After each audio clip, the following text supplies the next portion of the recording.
No olvides suscribirte a nuestro canal para más historias de superación. Dale un me gusta a este video si te resuena. Y por favor, déjanos un comentario contándonos desde qué país nos escuchas. Nos encanta saber dónde está nuestra familia global.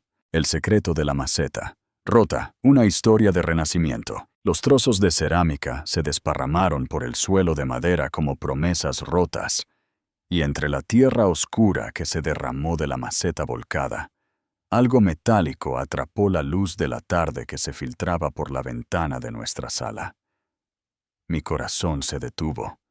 Allí, anidado en la tierra como secretos enterrados, yacía una pequeña llave de latón unida a una etiqueta de caja de seguridad, una tarjeta micro SD envuelta en plástico, y lo que parecía ser un trozo de papel doblado con la caligrafía de mi padre. Me arrodillé, mi kit de limpieza olvidado, mientras 23 años de matrimonio, de repente se sentían como 23 años viviendo con un extraño. Soy Carmen Rodríguez, y hasta aquella tarde de jueves en marzo, creía conocer a mi esposo, Javier.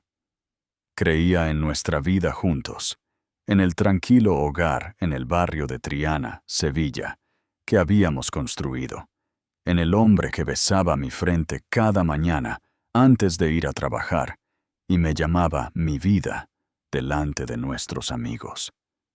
Creía que las grietas en nuestro matrimonio eran normales, que todas las parejas pasaban por momentos difíciles, que amar significaba soportar las pequeñas crueldades y la lenta erosión de la autoestima que se había convertido en mi realidad diaria. Tenía 47 años y había pasado la última década caminando de puntillas en mi propia casa. Comenzó tan gradualmente que apenas lo noté. Javier siempre había sido muy particular con sus cosas. Su taza de café tenía que lavarse de cierta manera, sus periódicos doblados justo así, su adorada planta de olivo bonsái colocada exactamente a 1 metro de la ventana, orientada al sur. Pero en algún momento, sus preferencias se convirtieron en reglas, sus sugerencias en órdenes y mis opiniones en inconvenientes. Carmen, estás demasiado sensible, se convirtió en su frase favorita cada vez que intentaba expresar dolor o frustración.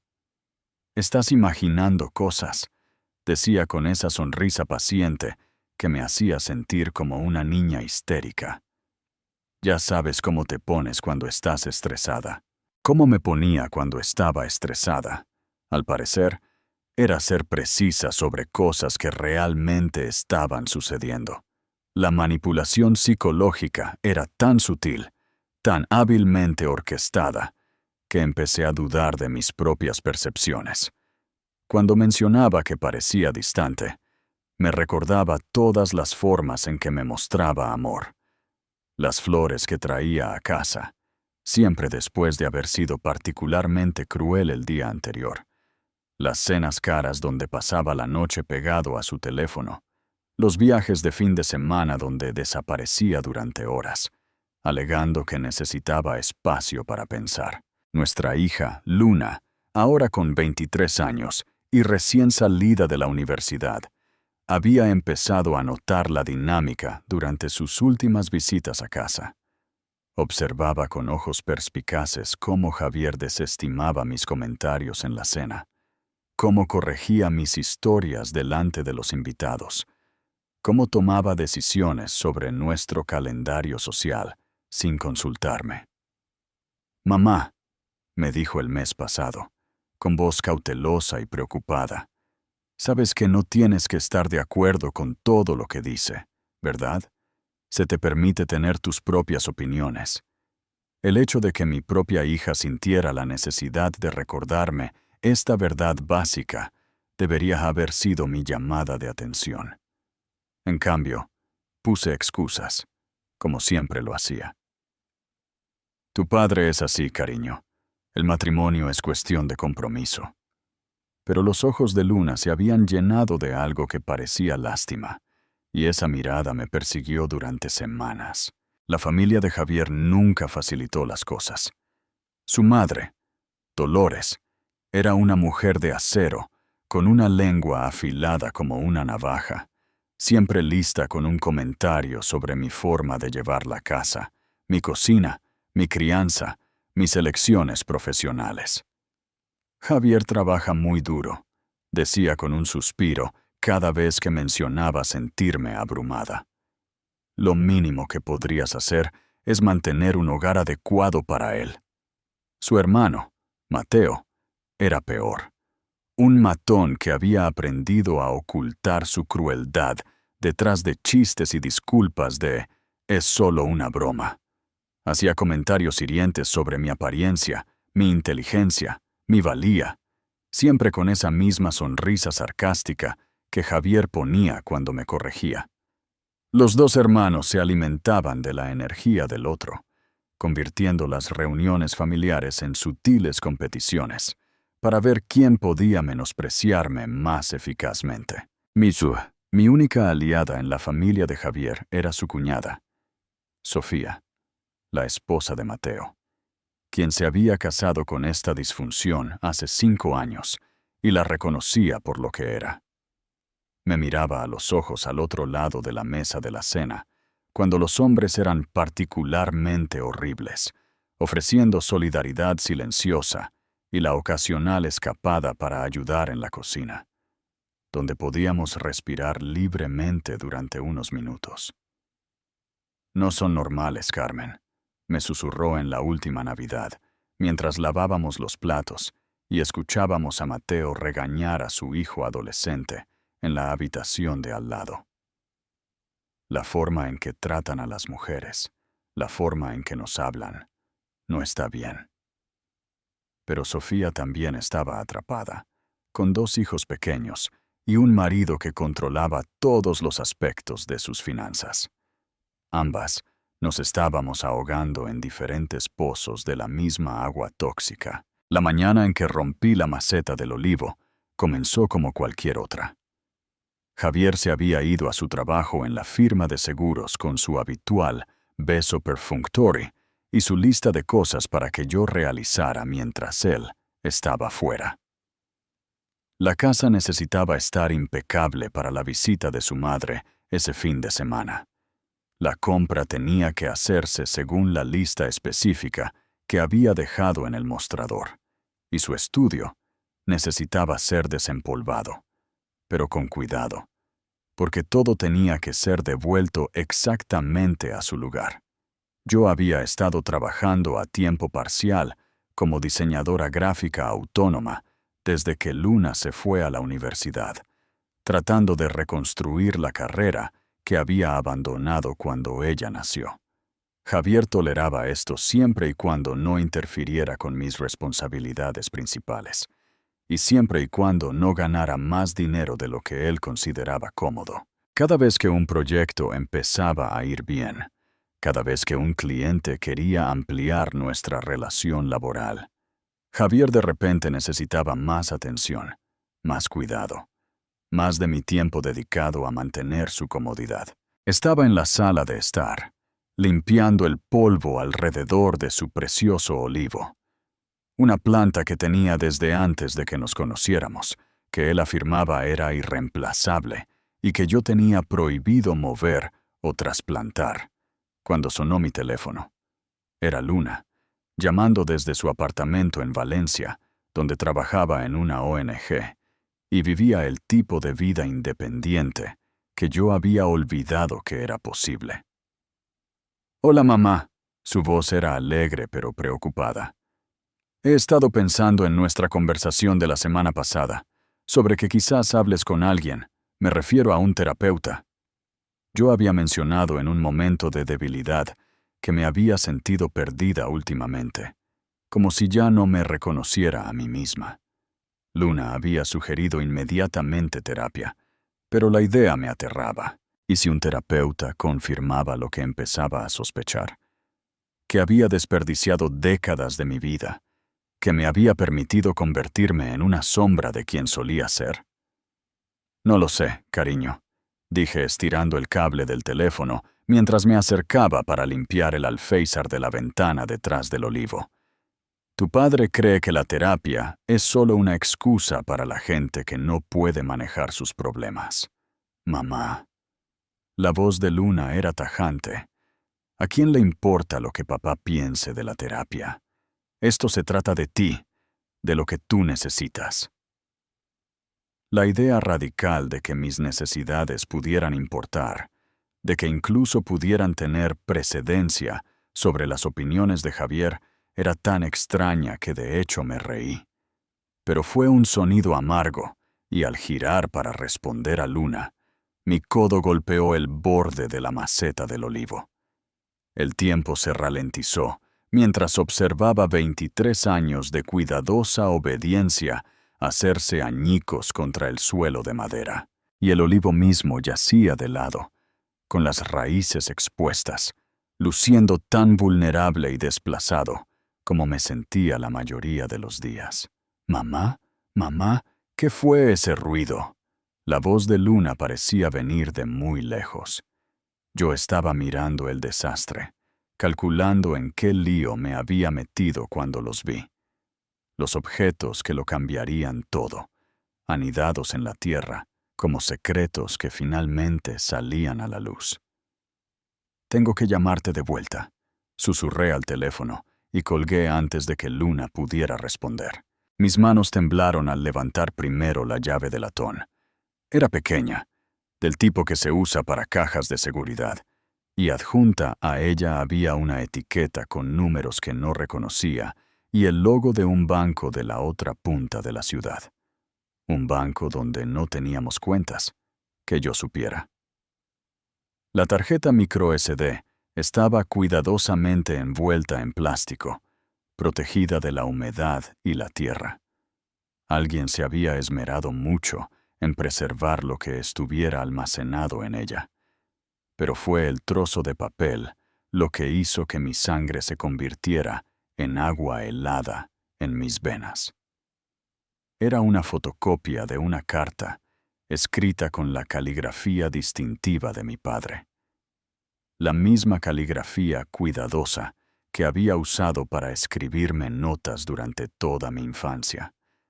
La misma letra que había visto en tarjetas de cumpleaños y regalos de Navidad, y la última carta que me había enviado antes de su muerte, hace 3 años. La carta estaba dirigida a Javier, fechada solo 2 meses antes de la muerte de mi padre, y comenzaba: Javier, te escribo para confirmar nuestra discusión sobre la herencia de Carmen y la fundación que hablamos de establecer a mi nombre. Leí la carta 3 veces antes de que las palabras penetraran por completo. Mi padre, que había muerto de cáncer después de una larga batalla, que había pasado sus últimos meses preocupado por dejarme financieramente segura, aparentemente había hecho arreglos con Javier. Arreglos de los que yo no sabía nada. Según la carta, mi padre había dejado una suma sustancial de dinero que yo nunca supe que existía, para ser utilizado en el establecimiento de una fundación benéfica en su memoria. La fundación se suponía que apoyaría la investigación del cáncer y la defensa del paciente, causas que habían estado cerca de su corazón después de su diagnóstico. Javier debía ser el albacea, pero la fundación debía establecerse a mi nombre como la única hija de mi padre. Nunca había escuchado una palabra sobre nada de esto. La carta detallaba números de cuenta, documentos legales que debían presentarse y un cronograma para establecer la fundación. Mencionaba reuniones con abogados, discusiones sobre implicaciones fiscales y la seguridad de Javier de que él se encargaría de todo para que yo no me sintiera abrumada durante mi duelo. Mi padre había muerto creyendo que su legado viviría a través del trabajo significativo realizado en su nombre. Yo había pasado 3 años creyendo que no me había dejado nada más que recuerdos y algunas joyas. ¿Dónde estaba el dinero? ¿Dónde estaba la fundación? ¿Dónde estaban los documentos legales? ¿Y por qué Javier había escondido esta carta en una maceta de olivo como una especie de tesoro enterrado? Me senté en el suelo, rodeada de tierra y trozos de cerámica, sosteniendo la carta de mi padre, y sentí que algo se abría dentro de mi pecho. No era solo desamor, era rabia. Rabia pura y limpia que no me había permitido sentir en años. Javier había robado el último regalo de mi padre para mí. Había robado el legado de mi padre, su esperanza de marcar la diferencia en el mundo, su confianza en el hombre que creía que estaba cuidando a su hija. Pero esto era solo el principio. Con cuidado, extraje la tarjeta micro SD de su envoltura de plástico y la llevé a mi portátil. Mis manos estaban más firmes ahora, impulsadas por una furia que se sentía casi extraña después de años de suprimir cada emoción fuerte. La tarjeta contenía docenas de archivos, fotos, documentos, grabaciones de audio y lo que parecía ser un registro detallado de fechas, horas y actividades. Al abrir la primera carpeta, me di cuenta de que estaba viendo fotos de vigilancia de mí misma. Fotos mías saliendo de casa, entrando en el supermercado, reuniéndome con una amiga para tomar café, trabajando en mi oficina en casa. Fotos tomadas a distancia con un teleobjetivo por alguien que me había estado vigilando durante meses, quizás años. Las marcas de tiempo mostraban que estas fotos habían sido tomadas en días en que Javier afirmaba estar en el trabajo, durante horas en que se suponía que estaba en reuniones o atendiendo llamadas de clientes. Mi marido me había estado acechando, pero al desplazarme por más archivos, descubrí que yo no era su único objetivo. Había fotos de Luna, mi hija, tomadas cerca de su apartamento en Valencia, cerca de su lugar de trabajo, cerca de la cafetería donde se reunía con amigos. Fotos suyas que Javier no pudo haber tomado él mismo, lo que significaba que estaba pagando a otra persona para que vigilara a nuestra hija. Me confundí. Los archivos de audio eran peores. Grabaciones de conversaciones telefónicas. Mis conversaciones con Luna, con Sofía, con mis pocos amigos restantes. Conversaciones que había tenido en mi propia casa, en lo que había creído que era privacidad.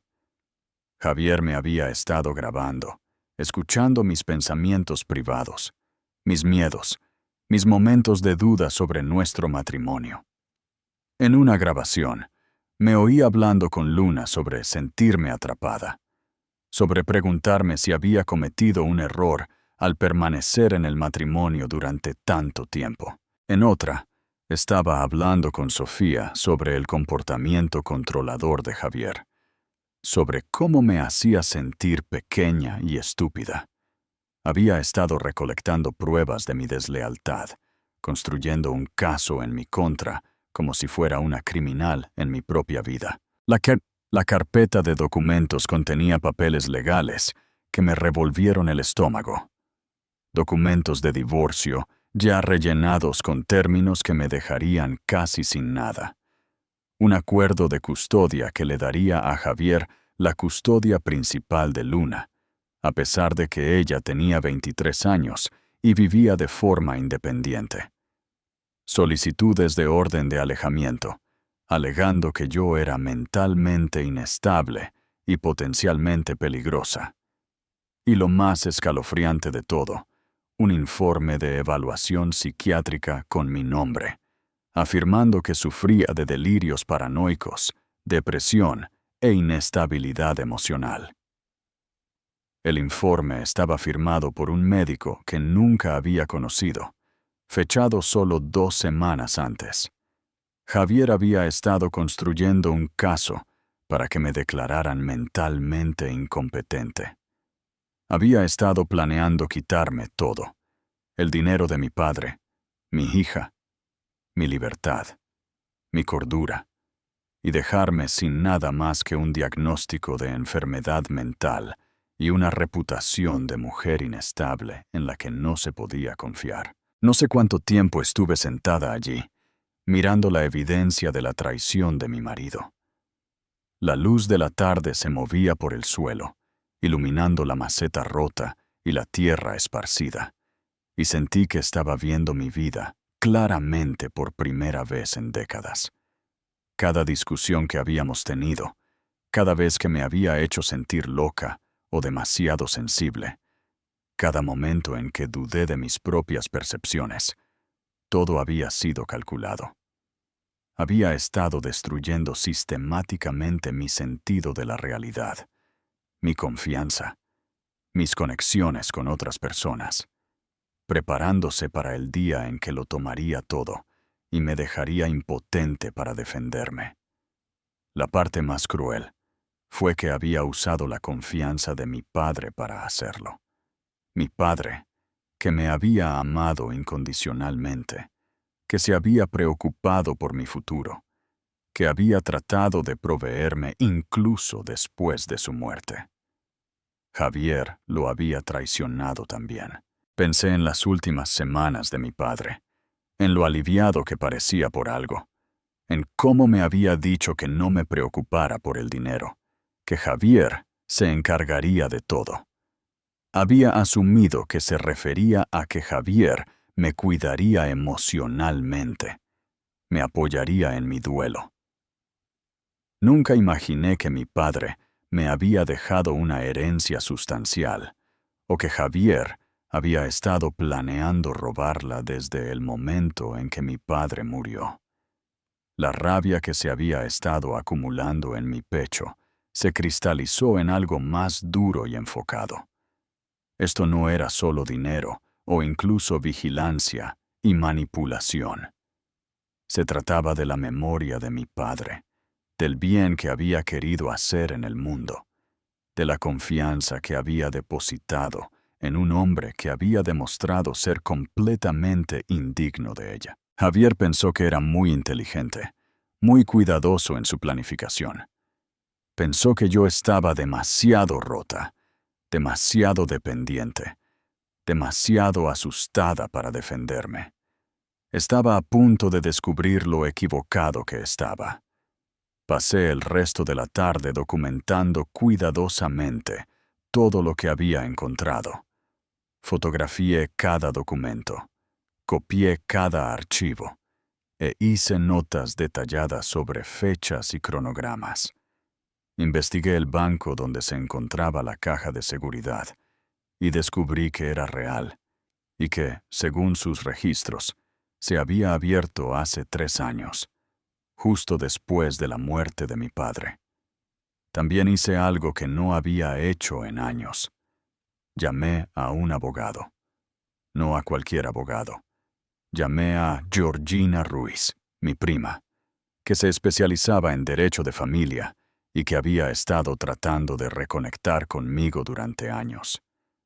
Javier siempre había desalentado mi relación con Georgina, afirmando que era demasiado agresiva y siempre buscaba problemas.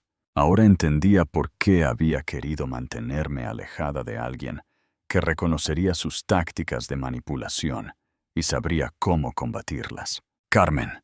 La voz de Georgina fue sorprendida, pero cálida cuando contestó. Ha pasado tanto tiempo. ¿Cómo estás? Necesito ayuda, dije simplemente. Creo que mi marido ha estado planeando que me declaren mentalmente incompetente para robar mi herencia. Hubo una pausa, y luego la voz de Georgina se volvió tajante y profesional. ¿Dónde estás ahora mismo? ¿Estás a salvo? Estoy en casa. Él está en el trabajo. Georgina, encontré pruebas. Muchas pruebas. Fotos, grabaciones, documentos falsificados, papeles legales. Ha estado planeando esto durante años. No toques nada más. No limpies el desorden que te llevó a encontrar estas pruebas.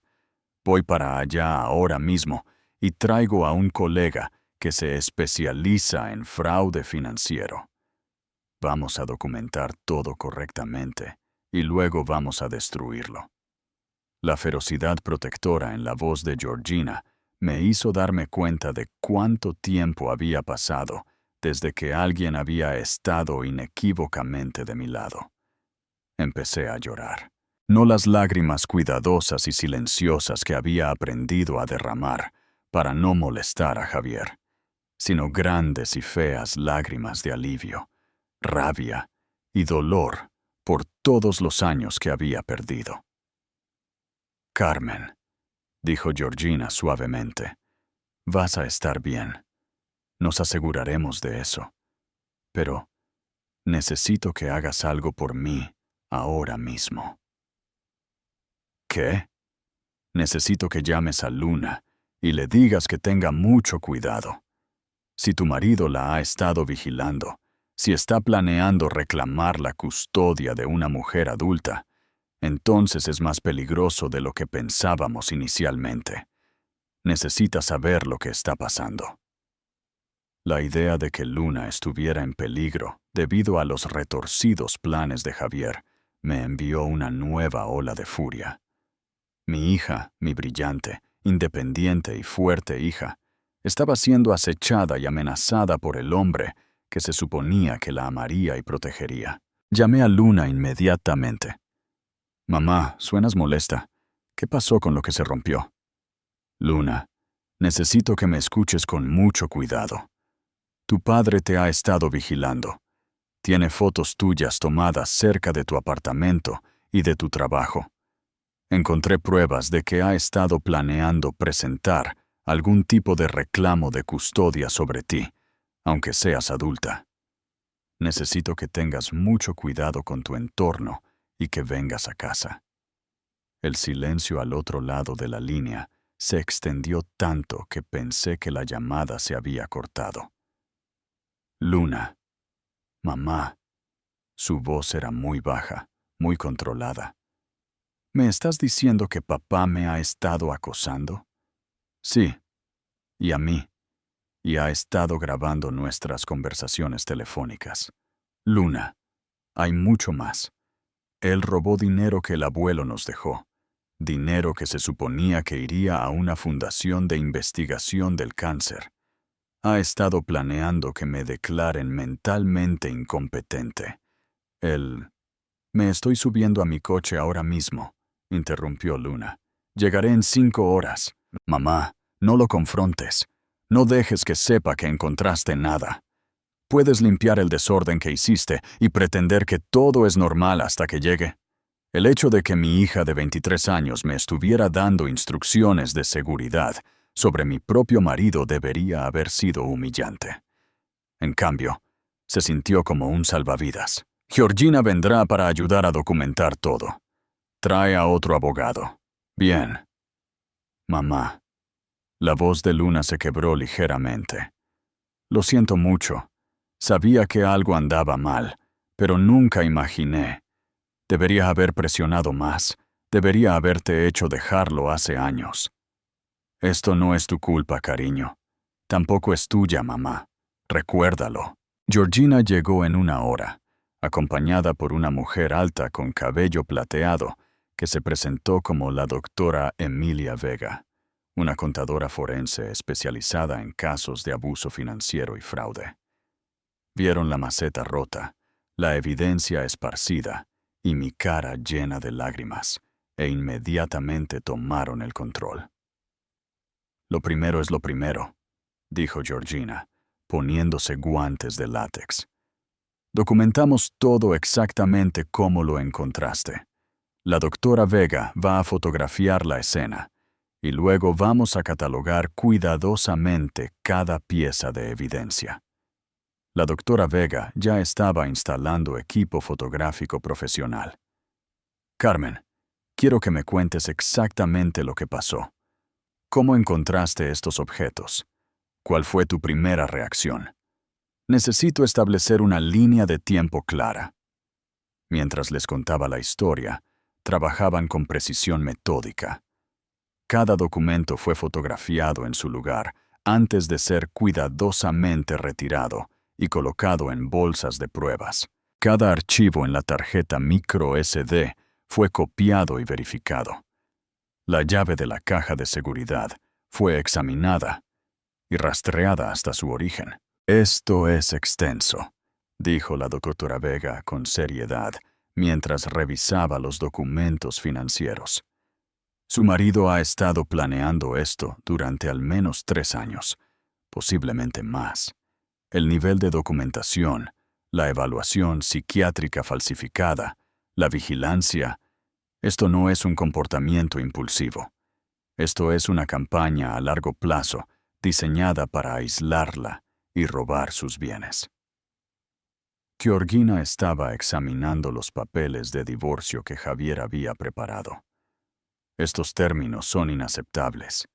Él afirma que usted es mentalmente inestable e irresponsable financieramente, y está pidiendo el control total de todos los bienes matrimoniales, incluidos los bienes anteriores al matrimonio. Carmen, ¿alguna vez firmó algo que le diera poder notarial? No. Quiero decir, no lo creo. Él siempre manejó el papeleo para todo.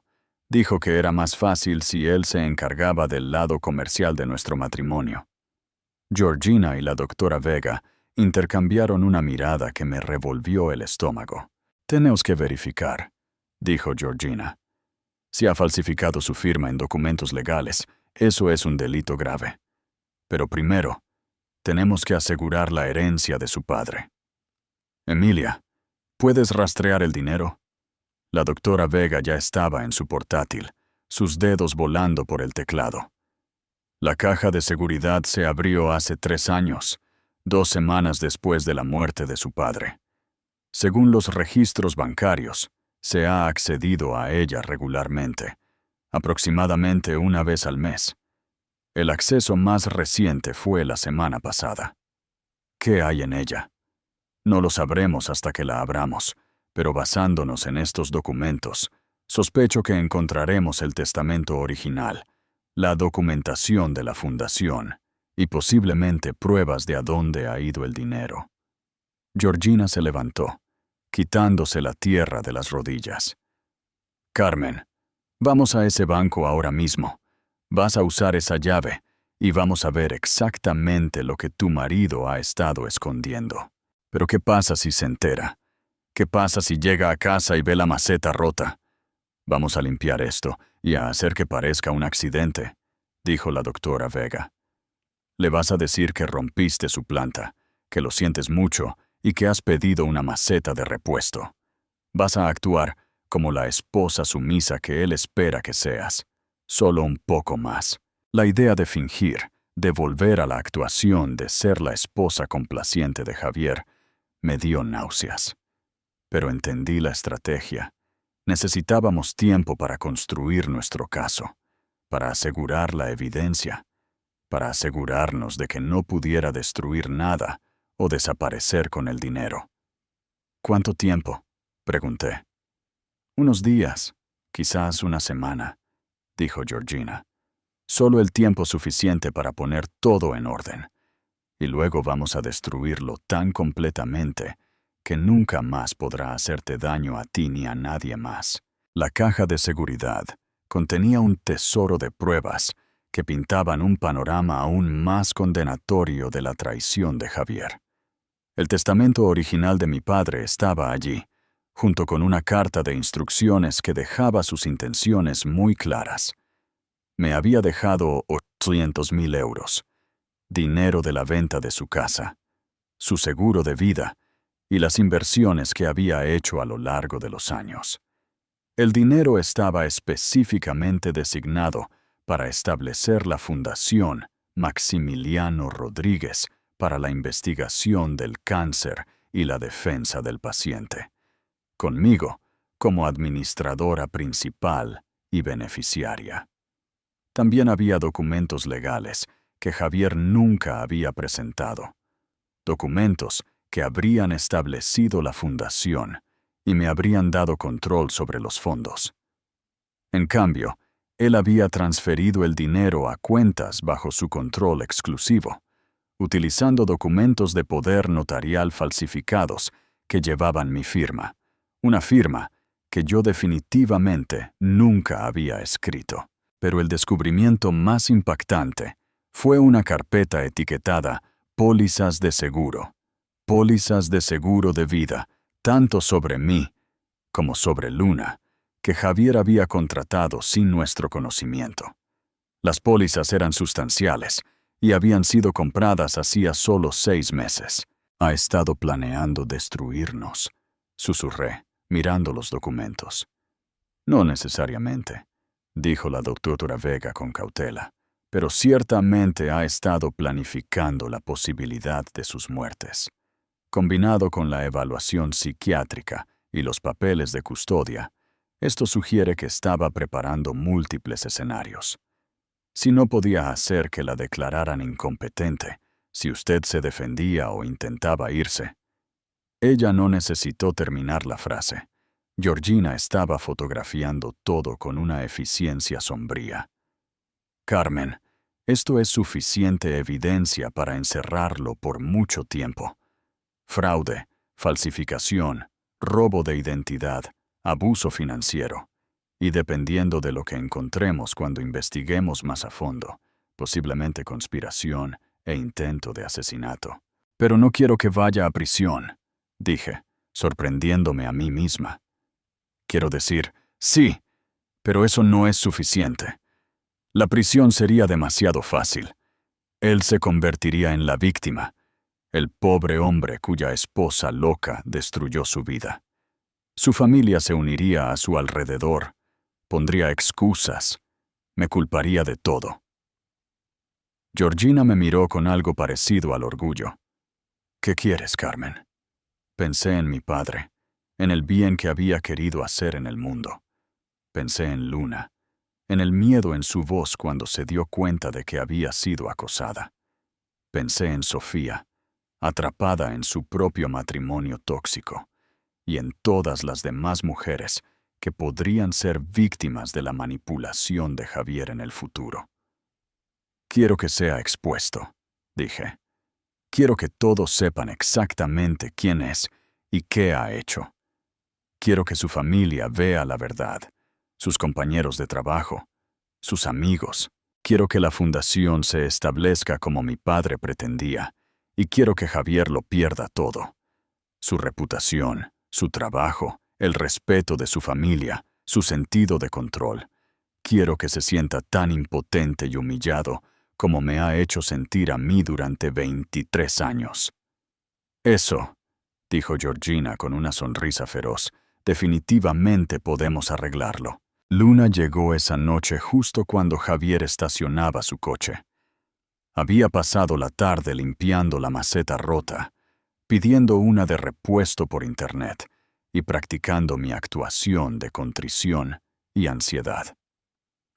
Cuando Javier entró por la puerta, yo estaba esperando con la energía apologética y nerviosa que esperaba de mí.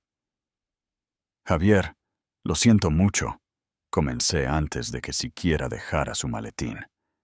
Estaba limpiando y accidentalmente derribé tu olivo. Rompí la maceta, pero la planta está bien y ya he pedido una maceta nueva exactamente igual que la vieja. Observé su rostro con atención, buscando señales de que sospechara algo. Pero Javier estaba tan acostumbrado a mi torpeza, tan habituado a mis accidentes y disculpas, que apenas pareció sorprendido. ¿Dónde está la planta ahora?, preguntó con la paciencia sufrida de un hombre que trata con un niño incompetente. En la cocina. La trasplanté a un recipiente temporal hasta que llegue la maceta nueva. Él asintió, ya descartando el incidente. Intenta ser más cuidadosa, Carmen. Esa maceta era irreemplazable. Si supiera lo realmente irreemplazable que era, y cuánto había aprendido al romperla. Luna apareció en la puerta, habiendo entrado por la puerta trasera mientras Javier y yo hablábamos. «Hola, papá. Decidí venir a casa de visita sorpresa». El rostro de Javier se iluminó con genuino placer. Fuera lo que fuera, Él amaba a Luna, o al menos amaba su versión de ella, la hija exitosa que reflejaba bien su crianza. No tenía idea de que ella estaba aquí para ayudarme a destruirlo. ¡Luna! ¡Qué sorpresa tan maravillosa! ¿Cuánto tiempo puedes quedarte? Solo unos días. Quería pasar un tiempo con mamá, quizás ayudarla con algunos proyectos en la casa. Durante la cena, Luna y yo interpretamos nuestros papeles a la perfección. Charlamos sobre su trabajo, su apartamento, sus amigos. Todo mientras Javier escuchaba con la atención benévola de un hombre que creía ser el centro del universo de su familia. No tenía idea de que su esposa y su hija estaban planeando su caída entre las peticiones para pasar la sal. Esa noche, después de que Javier se fue a la cama, Luna y yo nos sentamos en la cocina y planeamos nuestra estrategia. Georgina cree que debemos actuar rápido, susurré. Cuanto más esperemos, más posibilidades hay de que descubra lo que sabemos. ¿Y Sofía? ¿Y su madre? ¿Y Mateo? ¿Vamos a advertirles? Pensé en los años de crueldad sutil de Dolores, en el acoso de Mateo, en la forma en que todos habían participado en hacerme sentir pequeña e inútil. Sofía, sí, se merece saber en qué tipo de familia se ha casado, pero los otros se van a enterar de la misma manera que el resto. Luna asintió con gravedad. ¿Qué hay de su trabajo? ¿Sus amigos? Todos, dije. Todos los que alguna vez creyeron su versión de mí. Todos los que alguna vez pensaron que yo era el problema en este matrimonio. Todos van a saber la verdad. A la mañana siguiente, mientras Javier estaba en el trabajo, Georgina llegó con un equipo de investigadores y contadores forenses. Teníamos 24 horas para reunir pruebas adicionales antes de actuar. Encontraron más de lo que jamás hubiéramos imaginado.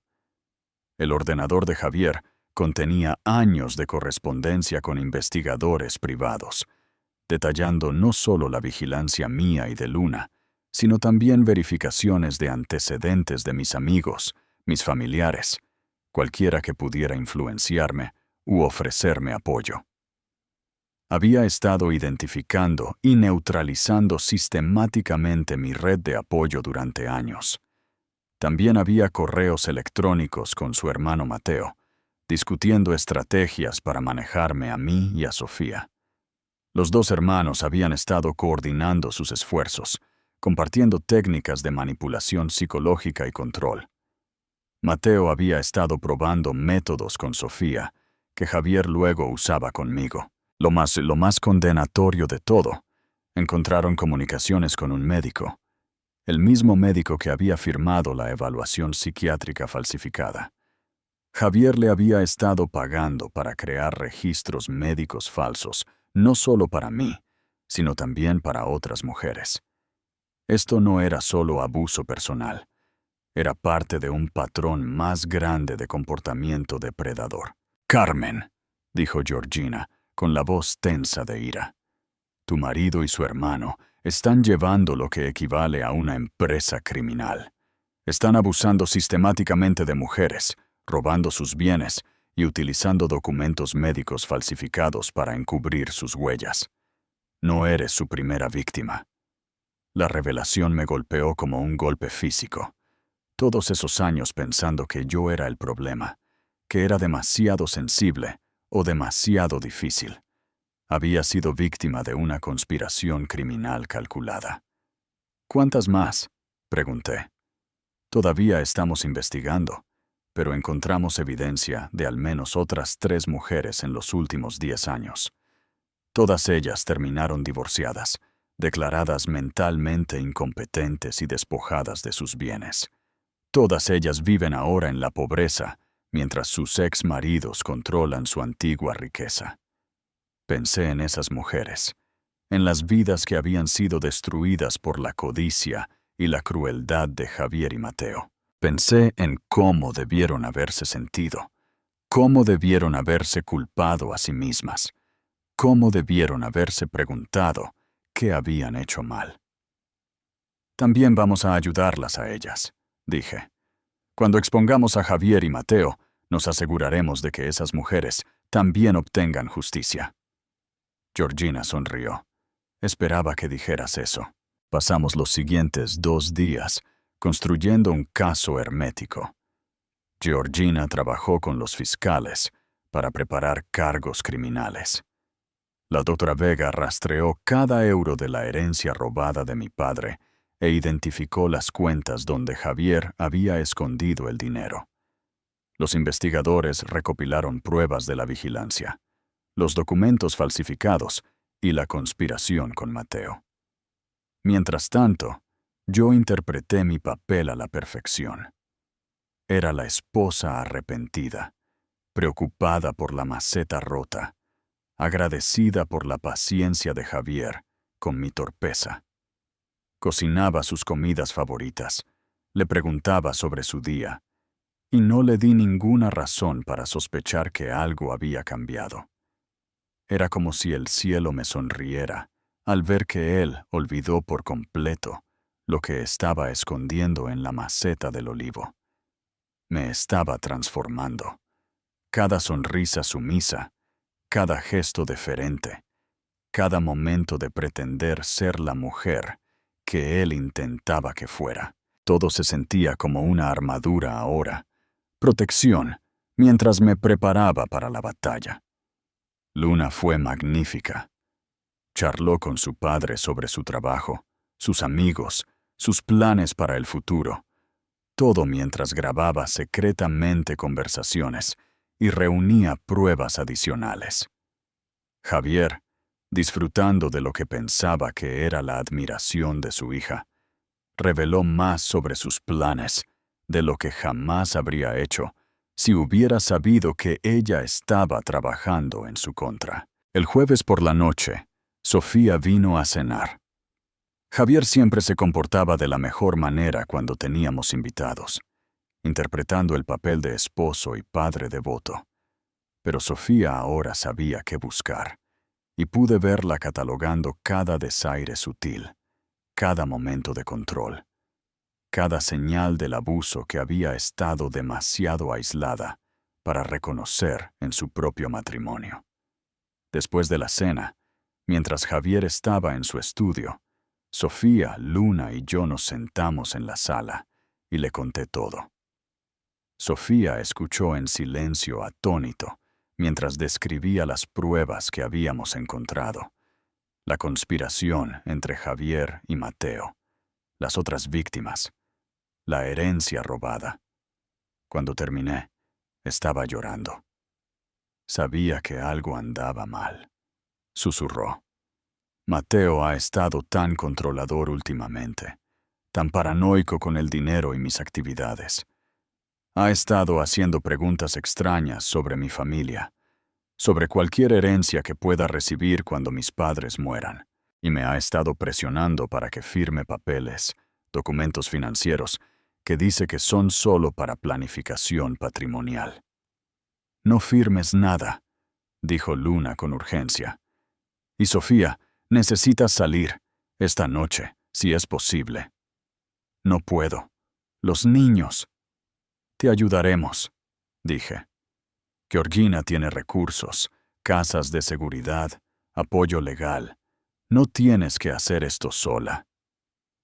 Sofía me miró con algo parecido a la admiración. Realmente vas a destruirlos, ¿verdad? Voy a exponerlos, corregí. Voy a asegurarme de que todos sepan exactamente quiénes son y qué han hecho. Y luego voy a usar el dinero de mi padre como él pretendía, para ayudar a la gente a marcar la diferencia, para crear algo bueno de todo este mal. La mañana del viernes, Georgina llamó con la noticia que había estado esperando. Todo está en su lugar, dijo. Los fiscales están listos para presentar cargos. El banco ha congelado las cuentas de Javier. Las compañías de seguros han sido notificadas sobre las pólizas fraudulentas.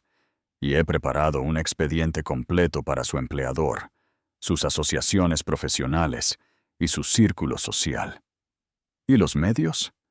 Tengo un contacto en la estación de noticias local que se especializa en casos de fraude financiero. Está muy interesada en la historia, especialmente el ángulo sobre el dinero de caridad robado y las múltiples víctimas. Respiré hondo. Entonces, hagámoslo. Carmen, una vez que empecemos esto, no hay vuelta atrás. ¿Estás segura de que estás lista? Pensé en mi padre, en la fundación que había querido crear. Pensé en las otras mujeres que Javier y Mateo habían victimizado. Pensé en Luna, en la vida que merecía vivir libre de miedo y vigilancia. Pensé en Sofía y sus hijos, en la oportunidad de salvarlos de años de abuso. Estoy lista. Entonces comenzamos en 1 hora. Javier será arrestado en su oficina. Mateo será arrestado en su casa. La historia saldrá en las noticias de la tarde. Mañana por la mañana. Todos en sus círculos sociales y profesionales sabrán exactamente quiénes son realmente. Después de colgar, me senté en la sala donde había roto la maceta del olivo hacía solo una semana. La nueva maceta había llegado, y la planta de Javier prosperaba en su hogar temporal en la cocina. Pronto la trasplantaría a su nuevo recipiente, pero nunca más tendría miedo de molestar las preciosas posesiones de Javier. Luna me encontró allí, mirando por la ventana la vida que estaba a punto de reclamar. «¿Cómo te sientes, mamá?» «Poderosa», dije, y me di cuenta de que era verdad. Por primera vez en 23 años, me siento poderosa. Los arrestos ocurrieron simultáneamente a las 2 p.m. del viernes por la tarde. Javier fue detenido en su oficina, frente a sus colegas y clientes, acusado de fraude, falsificación, robo de identidad, conspiración y abuso financiero. Los cargos se leyeron en voz alta en el vestíbulo de su prestigiosa firma de seguros, donde había pasado años construyendo una reputación como hombre de familia confiable y pilar de la comunidad. Mateo fue arrestado en su casa, donde Sofía ya se había ido con los niños y una maleta llena de pruebas que había reunido de su oficina en casa.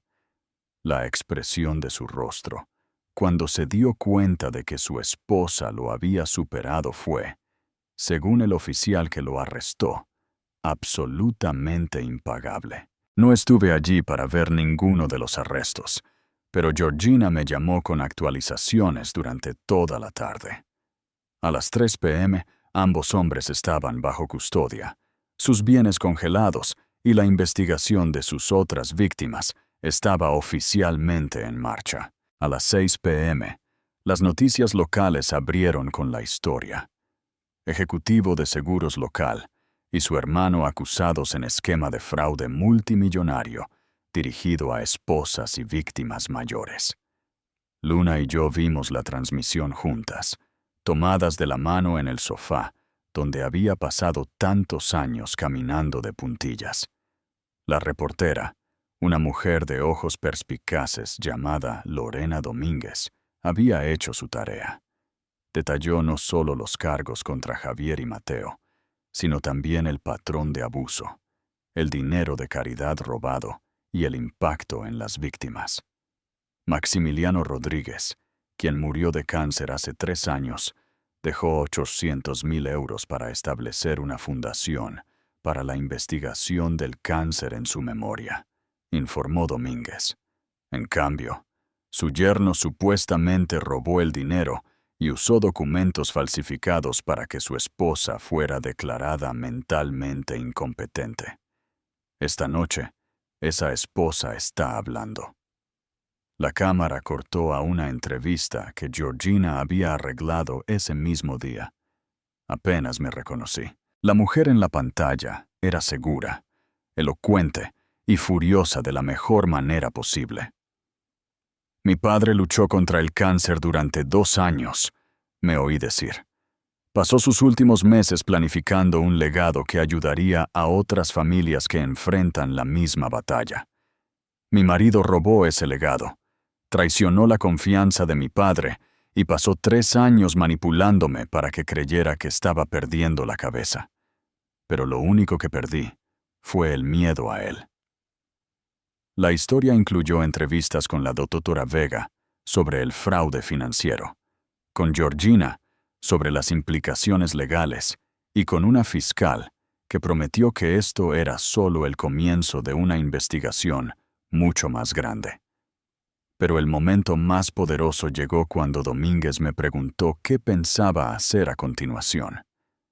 «Voy a establecer la fundación de mi padre exactamente como él pretendía», dije, mirando directamente a la cámara. «La Fundación Maximiliano Rodríguez apoyará la investigación del cáncer, la defensa del paciente. Gracias a lo que he aprendido a través de esta experiencia, recursos para mujeres que escapan del abuso financiero. Mi padre quería ayudar a la gente, y eso es exactamente lo que vamos a hacer». El teléfono empezó a sonar antes de que terminara la transmisión. La primera llamada fue de Dolores, la madre de Javier, gritando cómo había destruido la vida de su hijo y exigiendo que yo, este desastre, inmediatamente. Escuché su rabia durante unos 30 segundos antes de colgar. Por primera vez en 23 años, no me importaba lo que Dolores Vázquez pensara de nada. La segunda llamada fue del propio Javier, llamando desde la cárcel. «Carmen, tienes que escucharme». Su voz era desesperada. Todos los rastros de su habitual paciencia condescendiente habían desaparecido. «Todo esto es un malentendido. Esos documentos, la vigilancia, estaba tratando de protegerte. Has estado tan inestable últimamente, tan paranoica. Estaba reuniendo pruebas para ayudarte. Incluso ahora, incluso atrapado con las manos en la masa con pruebas abrumadoras de sus crímenes, todavía intentaba manipularme». «Javier», dije con calma, «quiero que escuches con mucho cuidado. Sé lo de las otras mujeres. Sé lo de las evaluaciones psiquiátricas falsificadas. Sé lo de las pólizas de seguro de vida que contrataste para mí y para Luna. Sé lo de la conspiración con Mateo. Lo sé todo». Hubo silencio al otro lado de la línea. «La única persona inestable en este matrimonio eras tú», continué. «Eres un criminal, un depredador y una patética excusa de ser humano. Y ahora, todo el mundo lo sabe. Carmen, por favor, no me contactes nunca más. No contactes a Luna. No contactes a nadie de mi familia. Tu abogado puede comunicarse con mi abogado. Esa es la única comunicación que tendremos de nuevo». Colgué e inmediatamente bloqueé su número. La tercera llamada fue de una mujer que no reconocí. «¿Es usted Carmen Rodríguez, la mujer de las noticias?» «Sí. Mi nombre es Linda Suárez. Creo que mi marido me hizo lo mismo que su marido le hizo a usted». Mi corazón se encogió. «Cuénteme». La historia de Linda era desgarradoramente familiar. Había estado casada con el socio comercial de Mateo hacía 5 años. Lentamente, sistemáticamente, su marido la había aislado de amigos y familiares. La había convencido de que estaba mentalmente inestable y finalmente la había internado en un centro psiquiátrico contra su voluntad. Mientras estaba internada, él se divorció de ella y tomó el control de todos sus bienes, incluida una herencia que había recibido de su abuela. «He estado viviendo en un apartamento tipo estudio, trabajando en empleos de salario mínimo durante 3 años», dijo Linda, con la voz temblorosa. «Todo el mundo piensa que estoy loca. Mi propia familia no me habla, porque creen lo que él les dijo sobre mi estado mental. Pero cuando vi su historia esta noche, cuando escuché sobre las evaluaciones psiquiátricas falsificadas, Linda», dije con firmeza, «no estás loca. Fuiste víctima de criminales y vamos a ayudarte a recuperar tu vida». Al final de la tarde, había recibido llamadas de otras 6 mujeres con historias similares.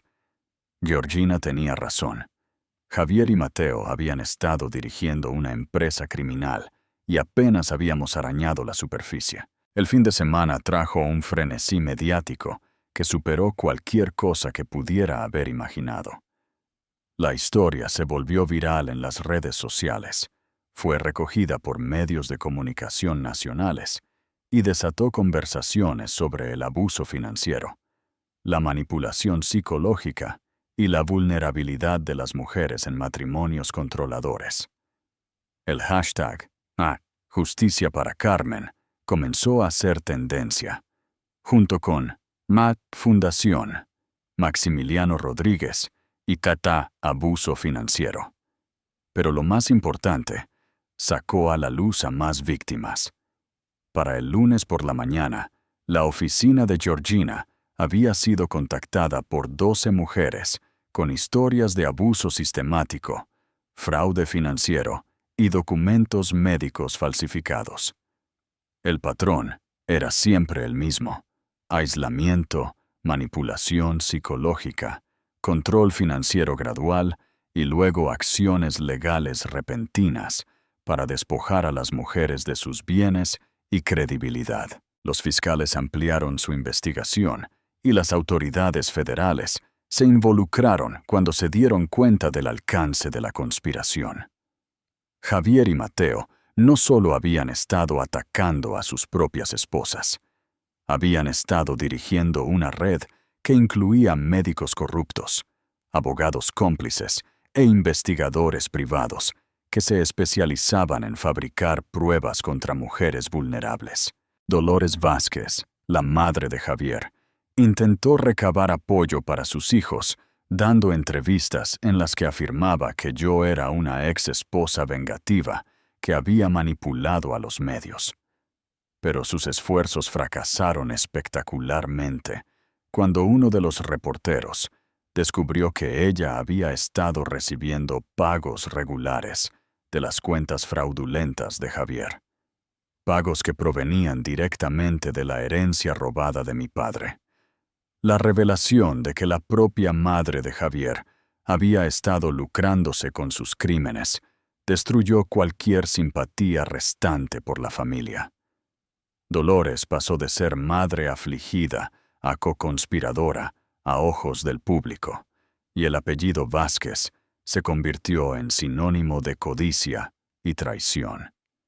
La esposa de Mateo, Sofía, se convirtió en una heroína por derecho propio. Su decisión de reunir pruebas y marcharse con sus hijos inspiró a otras mujeres en relaciones abusivas y comenzó a aparecer en programas de entrevistas para hablar sobre las señales de advertencia del abuso financiero.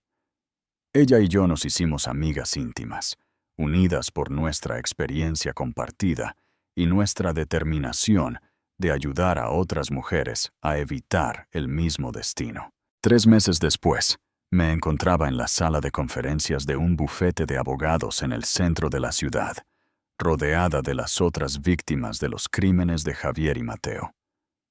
Estábamos allí para la audiencia final de conciliación, donde se devolverían los bienes robados y la fundación se establecería oficialmente. Linda Suárez estaba allí, junto con otras 8 mujeres cuyas vidas habían sido destruidas por la conspiración. Algunas de ellas habían perdido sus hogares, sus hijos, sus carreras. Todas habían perdido años de sus vidas a causa del trauma del abuso sistemático y la lucha por reconstruir desde cero. Pero hoy estaban recuperando sus vidas. La jueza, una mujer severa de unos 60 años, que claramente estaba consternada por el alcance de los crímenes, leyó en voz alta los términos del acuerdo. Javier y Mateo cumplirían un mínimo de 15 años en prisión federal. Sus bienes, incluido el dinero que nos habían robado a todos, serían devueltos con intereses. Los médicos y abogados corruptos que habían participado en la conspiración enfrentaban sus propios cargos penales y demandas civiles.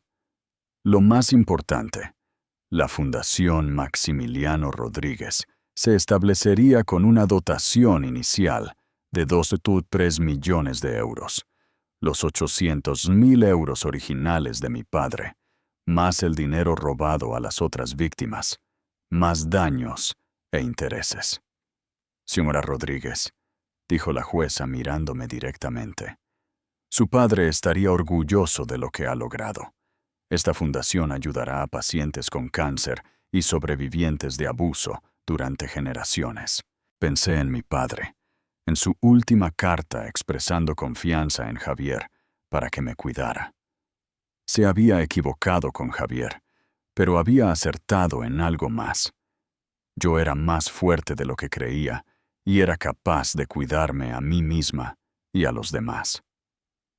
Después de la audiencia, las víctimas y yo fuimos a almorzar juntas. Habíamos formado una familia insólita, unidas por el trauma, pero unidas en nuestra determinación de sanar y ayudar a otros. Varias de las mujeres habían decidido trabajar para la fundación, utilizando sus experiencias para ayudar a otras sobrevivientes de abuso a navegar los desafíos legales y financieros de escapar de relaciones controladoras. Luna se unió a nosotras para almorzar, habiendo venido de Valencia para la audiencia. Se había tomado una licencia de su trabajo para ayudar a establecer la fundación y planeaba regresar a casa para trabajar conmigo a tiempo completo. «Estoy orgullosa de ti, mamá», dijo mientras regresábamos a nuestros coches, «no solo por lo que le hiciste a papá, sino por lo que te has convertido. No eres la misma persona que eras hace unos meses». Tenía razón. La mujer que se había disculpado por romper una maceta de olivo había desaparecido, reemplazada por alguien a quien todavía estaba conociendo. Alguien que hablaba en las reuniones, que tomaba decisiones sin pedir permiso, que ocupaba su espacio en el mundo sin disculparse por ello. 6 meses después del arresto de Javier, recibí una carta suya en prisión. Casi la tiré sin leerla, pero la curiosidad me pudo. La carta tenía 3 páginas de autocompasión y manipulación, afirmando que solo había estado tratando de protegerme, que había cometido errores pero no merecía perderlo todo, que yo estaba siendo vengativa y cruel. La carta terminaba con una súplica. «Carmen, sé que estás enfadada, pero tuvimos 23 años juntos. Eso tiene que contar para algo. Te pido que me perdones, que me ayudes a apelar mi sentencia, que recuerdes los buenos momentos que compartimos. Todavía soy tu marido y todavía te quiero». Leí la carta esperando sentir algo. Ira, tristeza, quizás incluso un rastro de la vieja culpa y la duda de mí misma. Pero todo lo que sentí fue una especie de lástima distante por un hombre que todavía no entendía que el amor no era control, que el matrimonio no era posesión, que el perdón no era algo que él pudiera exigir o manipularme para que lo diera. A Lekidjen le escribí una sola frase. «Te perdono por mi propia paz, pero nunca olvidaré lo que hiciste, y nunca dejaré de luchar para asegurarme de que no se lo puedas hacer a nadie más». Luego, pedí el divorcio. 1 año después de romper la maceta del olivo, me paré en el vestíbulo de las nuevas oficinas de la Fundación Maximiliano Rodríguez, observando cómo Luna colgaba un retrato de mi padre en la pared. La fundación ya había financiado 3 proyectos de investigación, establecido una red de apoyo para sobrevivientes de abuso y ayudado a docenas de mujeres a escapar de relaciones controladoras. La planta de olivo, el precioso e irreemplazable olivo de Javier, se encontraba en un lugar de honor cerca del mostrador de recepción, prosperando en una hermosa maceta nueva que yo misma había elegido. Se había convertido en un símbolo de resiliencia, de la forma en que algo podía ser arrancado y replantado y crecer aún más fuerte que antes. Sofía pasó esa tarde con sus hijos, que prosperaban en su nueva vida libres del control de Mateo. Había empezado a salir con un hombre amable que la trataba como una pareja igualitaria y estaba trabajando en un libro sobre abuso financiero que se publicaría al año siguiente. ¿Alguna vez te arrepientes?, preguntó mientras veíamos a los niños jugar en la sala familiar de la fundación. De destruir tu matrimonio, quiero decir. De empezar de nuevo a los 47. Consideré la pregunta seriamente. Mi vida era completamente diferente ahora, más pequeña en algunos aspectos, pero infinitamente más grande en otros. Vivía en un apartamento modesto en lugar de una casa grande, pero era mío. Tenía menos dinero del que había tenido como esposa de Javier, pero controlaba cada céntimo. Estaba soltera por primera vez en décadas, pero estaba aprendiendo a disfrutar de mi propia compañía. No destruí mi matrimonio, dije finalmente. Lo expuse. El matrimonio que creía tener nunca existió. Fue solo una elaborada actuación diseñada para mantenerme controlada y complaciente. Lo que tengo ahora es real, es mío, y es mucho mejor que cualquier cosa que tuviera antes. Esa noche, Luna y yo cenamos en mi apartamento. Ella decidió quedarse en la ciudad permanentemente, trabajando para la fundación y construyendo una vida que era completamente su propia elección. Nos habíamos acercado más que nunca, unidas no solo como madre e hija, sino como mujeres que habían sobrevivido a algo terrible y habían elegido usar esa supervivencia para ayudar a otros.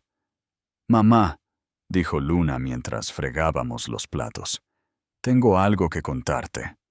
Mi corazón se aceleró, preguntándome si había conocido a alguien, si se mudaba, si no estaba contenta con su decisión de quedarse. «He estado pensando en cambiarme el nombre», dijo. «Ya no quiero ser Luna Vázquez. Quiero ser Luna Rodríguez, como tú vas a ser cuando el divorcio sea definitivo». Dejé de lavar los platos y me giré para mirarla. «¿Estás segura?» «Estoy segura. Vázquez nunca fue realmente mi nombre de todos modos. Era solo algo que heredé de un hombre que resultó ser un criminal. Rodríguez es el nombre de mi abuelo, mi herencia, mi elección. Y es el nombre que va a estar asociado con ayudar a la gente en lugar de dañarla». La abracé entonces, a esta brillante joven que había elegido estar conmigo cuando más importaba, que me había ayudado a encontrar mi fuerza cuando pensé que estaba perdida para siempre. 2 años después, fui invitada a hablar en una conferencia sobre abuso doméstico y fraude financiero. La audiencia estaba llena de abogados, trabajadores sociales, agentes de la ley y sobrevivientes, personas que trabajaban para identificar y detener el tipo de abuso sistemático que Javier y Mateo habían perpetrado. Les conté sobre la maceta del olivo, sobre el momento en que mi mundo cuidadosamente controlado se hizo añicos y reveló la verdad que había debajo. Hablé sobre la importancia de creer a las mujeres cuando dicen que algo se siente mal, incluso cuando no pueden articular exactamente qué es. Discutí las señales de advertencia del abuso financiero, las tácticas de manipulación psicológica y la forma en que los depredadores usan las instituciones, médicas, legales, financieras, para legitimar su control. Pero sobre todo hablé de transformación. Pasé 23 años creyendo que era débil, le dije a la audiencia. Pensé que era demasiado sensible, demasiado emocional, demasiado dependiente para sobrevivir por mi cuenta. Mi marido y su familia reforzaron esa creencia todos los días, de 1000 pequeñas maneras que me hacían dudar de mis propias percepciones y habilidades. Pero esto es lo que aprendí. La fuerza siempre estuvo ahí. La inteligencia, el coraje, la capacidad de independencia. Todo estaba allí, simplemente enterrado bajo años de acondicionamiento sistemático diseñado para hacerme olvidar quién era realmente. Romper esa maceta de olivo por error no solo reveló los crímenes de mi marido, reveló mi propio poder. Y una vez que recordé que tenía poder, una vez que decidí usarlo, no había nada que él pudiera hacer para detenerme. 5 años después del arresto de Javier, la Fundación Maximiliano Rodríguez se había convertido en una organización reconocida a nivel nacional. Habíamos ayudado a cientos de sobrevivientes de abuso, financiado investigaciones innovadoras y cabildeado con éxito para que se legislara una ley que facilitara el enjuiciamiento del abuso financiero y lo hiciera más difícil de ocultar. Javier y Mateo seguían en prisión. Sus apelaciones habían sido denegadas varias veces. Los otros miembros de su conspiración habían sido condenados y sentenciados, y varias operaciones de imitación habían sido desmanteladas utilizando las técnicas de investigación desarrolladas durante nuestro caso. Nunca me volví a casar, aunque salía ocasionalmente. Había descubierto que disfrutaba estar soltera, disfrutaba tomando decisiones sin consultar a nadie, disfrutaba de la paz de un hogar donde nunca tenía que preocuparme por el estado de ánimo o la aprobación de alguien. Luna a menudo bromeaba diciendo que me había vuelto agresivamente independiente, y no se equivocaba. Pero también había aprendido a confiar de nuevo, a formar amistades profundas, a aceptar ayuda cuando la necesitaba. La fundación me había presentado a toda una comunidad de sobrevivientes y defensores, personas que entendían el viaje de víctima a sobreviviente a florecedora. En el 5º aniversario de la rotura de la maceta del olivo, organicé una última fiesta. No una celebración de mi divorcio o del encarcelamiento de Javier, sino una celebración de la fundación, de las vidas que habíamos cambiado, del futuro que estábamos construyendo. La fiesta se celebró en la sala principal de conferencias de la fundación, rodeada de fotos de las personas a las que habíamos ayudado y los proyectos que habíamos financiado. Sofía estaba allí con su nuevo marido y su familia combinada. Linda Suárez estaba allí, ahora trabajando como asesora financiera de la fundación. Luna estaba allí, recién ascendida a directora ejecutiva.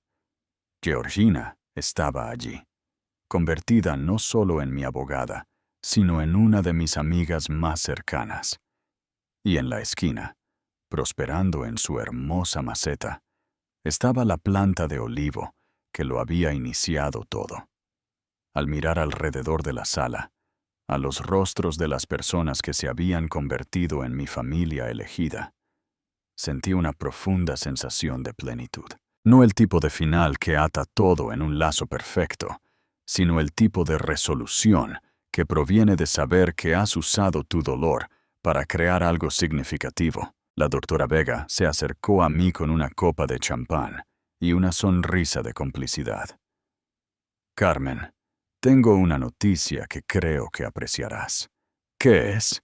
¿Recuerdas al psiquiatra corrupto que escribió tu evaluación falsa? El doctor Salgado. Asentí. Había sido uno de los últimos conspiradores en ser sentenciado, habiendo luchado contra los cargos durante años. Su licencia médica fue oficialmente revocada hoy. Nunca más podrá ejercer, y enfrenta una demanda civil de cada mujer cuya vida ayudó a destruir. La Junta Médica citó específicamente su caso como un ejemplo de cómo el sistema no protegió a los pacientes vulnerables. La noticia debería haberse sentido como una victoria, pero en cambio, se sintió como justicia. Silenciosa, inevitable y largamente esperada. A medida que la noche terminaba, Luna me encontró de pie junto a la ventana, mirando las luces de la ciudad. ¿En qué piensas, mamá? Estaba pensando en tu abuelo, dije.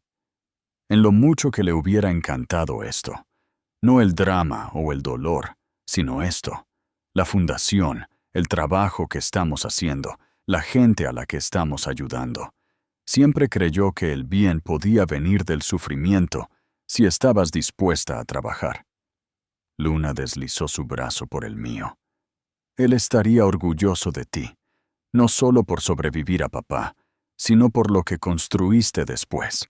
Convertiste su legado robado en algo aún más grande de lo que él imaginó originalmente. Tenía razón. La fundación había crecido mucho más allá de la visión original de mi padre sobre la investigación del cáncer. Ahora operábamos programas para sobrevivientes de abuso financiero, servicios de defensa legal, asistencia de vivienda de emergencia e iniciativas educativas que enseñaban a los jóvenes a reconocer las señales de advertencia de las relaciones controladoras. Mamá, dijo Luna suavemente, ¿puedo preguntarte algo que siempre me he preguntado? Claro. ¿Crees que papá alguna vez te amó de verdad?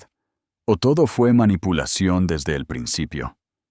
Me había hecho esa pregunta innumerables veces a lo largo de los años, en terapia, en momentos de tranquilidad, en medio de noches de insomnio, cuando todo el alcance de su traición me golpeaba de nuevo.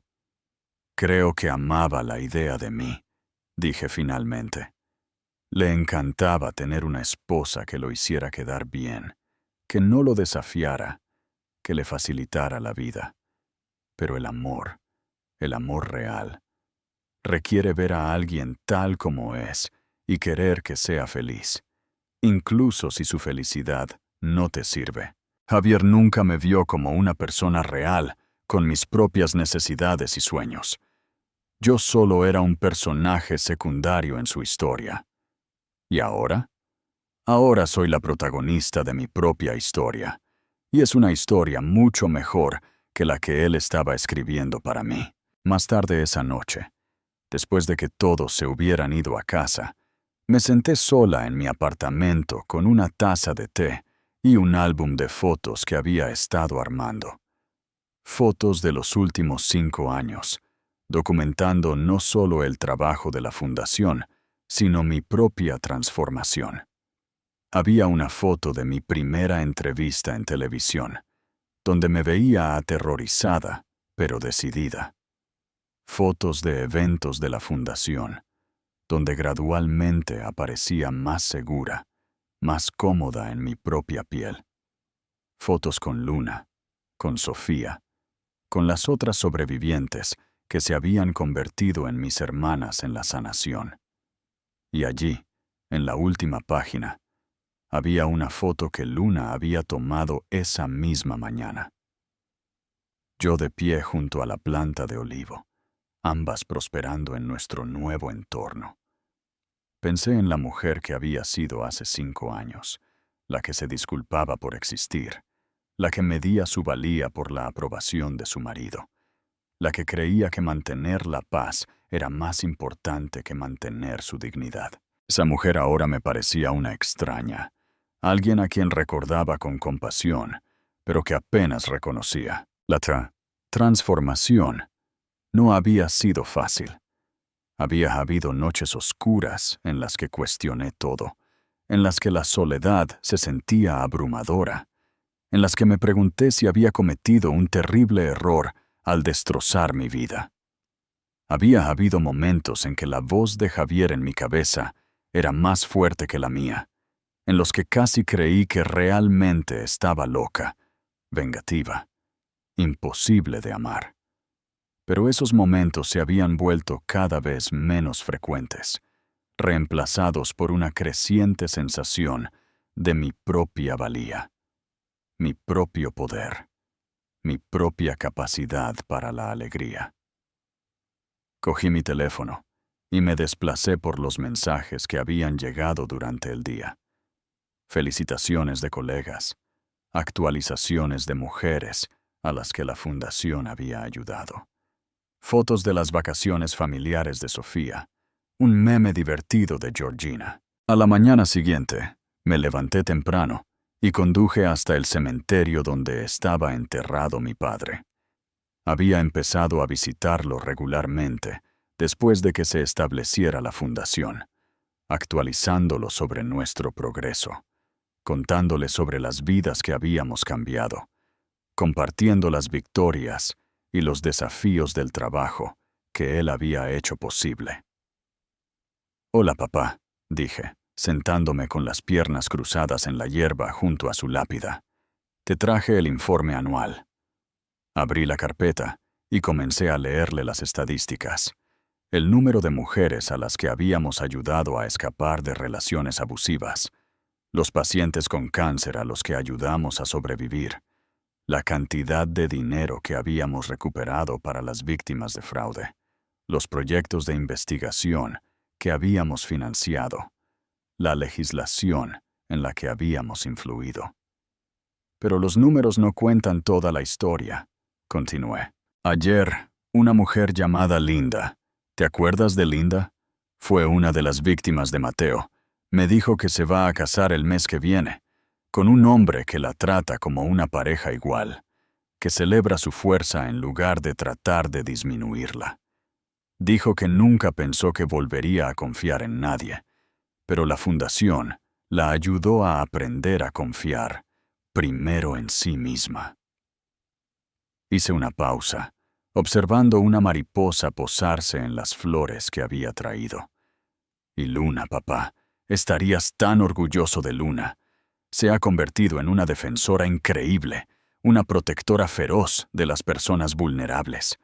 Es todo lo que esperaba que fuera, pero más fuerte y valiente de lo que jamás imaginé.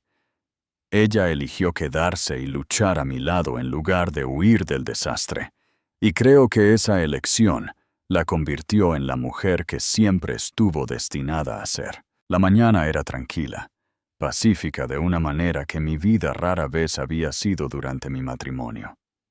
Nadie monitoreaba mi tiempo, cuestionaba mis elecciones o me hacía sentir culpable por tomarme un momento para mí. «Sé que confiaste en Javier para que me cuidara», dije suavemente, «y sé que te sentirías terrible por lo equivocado que estabas con él. Pero papá, de una manera extraña, su traición fue lo mejor que me ha pasado. Me obligó a encontrar mi propia fuerza, a descubrir quién era realmente debajo de todo el acondicionamiento y el control. No soy la misma persona por la que te preocupabas al dejarla atrás. Soy alguien de quien te sentirías orgulloso de llamar tu hija». Mientras me ponía de pie para irme, noté que alguien había dejado flores frescas en la tumba junto a la de mi padre, la de una anciana que había muerto hacía solo unos meses. Las flores fueron claramente colocadas por alguien que la amaba, alguien que todavía estaba de duelo, todavía la visitaba, todavía honraba su memoria. Me di cuenta de que así era el amor real, no la dinámica posesiva y controladora que había confundido con devoción en mi matrimonio, sino este cuidado suave, esta atención continua, que no pedía nada a cambio. Esa tarde almorcé con Georgina para discutir los planes de expansión de la fundación. Estábamos considerando abrir oficinas satélites en otras ciudades, creando una red de apoyo que pudiera llegar a más mujeres que necesitaran ayuda. «Carmen», dijo Georgina mientras revisábamos las proyecciones presupuestarias, «tengo que preguntarte algo y quiero que seas honesta conmigo. ¿Estás feliz? ¿Realmente, verdaderamente feliz? No solo satisfecha con tu trabajo o orgullosa de lo que has logrado, sino realmente feliz». Consideré la pregunta seriamente. La felicidad me había parecido un concepto tan extraño durante mi matrimonio que casi había olvidado que era algo que se me permitía perseguir. «Sí», dije, sorprendiéndome a mí misma con la certeza en mi voz. «Estoy feliz, no de la forma en que pensaba que la felicidad debía verse. No tengo el matrimonio perfecto, ni la casa perfecta, ni la vida perfecta. Pero tengo algo mejor. Tengo autenticidad. Tengo propósito. Tengo relaciones basadas en el respeto mutuo, en lugar de miedo y control. Tengo la libertad de tomar mis propias decisiones, incluso cuando son decisiones equivocadas. Georgina sonrió. Ese es el mejor tipo de felicidad, la que creas para ti misma, en lugar de esperar a que alguien más te la dé. ¿Sabes qué es lo gracioso?, dije. Javier solía decirme que nunca sobreviviría sin él, que era demasiado débil y dependiente para salir adelante por mi cuenta. Él realmente creía que me estaba haciendo un favor al controlar cada aspecto de mi vida, que necesitaba su gestión para funcionar.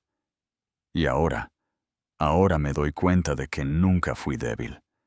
Solo estaba exhausta de luchar constantemente contra alguien que se suponía que estaba en mi equipo.